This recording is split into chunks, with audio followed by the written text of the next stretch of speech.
សាច់ចរៀនភាសាចិនដែលឲ្យគិតថ្លៃសម្រាប់កុមារដែលមានអាយុចន្លោះពី6ឆ្នាំរហូតដល់12ឆ្នាំឱកាសល្អសម្រាប់អាណាព្យាបាលដែលមានបុត្រធីតាដែលមានអាយុចន្លោះចាប់ពី6ឆ្នាំរហូតដល់12ឆ្នាំឥឡូវនេះមជ្ឈមណ្ឌលអប់រំទៅស្រអេវិញនេះស្រអេអានេះស្រអេនេះស្រអេនេះស្រអេហ្នឹងចេះនេះស្រអេគេស្រអេនេះអេមកស្រអេស្រអេគេនេះ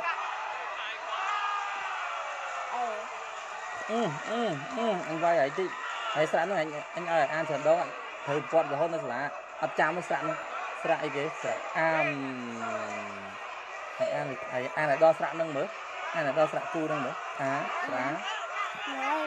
អានស្រៈស្រៈអេស្រៈអេស្រៈអូស្រៈអូស្រៈអូស្រៈអូស្រៈអ៊ូស្រៈអាស្រៈអ៊ូស្រៈអ៊ូស្រៈអូស្រៈអ៊ូស្រៈអូស្រៈអូស្រៈអូស្រៈអូស្រៈអ៊ំស្រៈអូដល់ស្រៈនេះអានដល់ស្រៈនេះនឹងស្រៈអីគេស្រៈអីគេ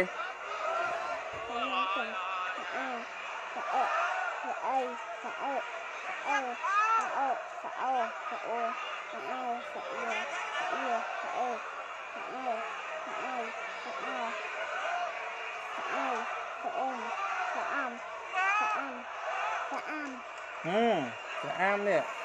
ចអស្រៈអាំចាំចាំនេះស្រៈអីដាក់ស្រៈអីនេះគាត់ដាក់ស្រៈអមវិញស្រៈអីគេតំអានឲ្យមិនអី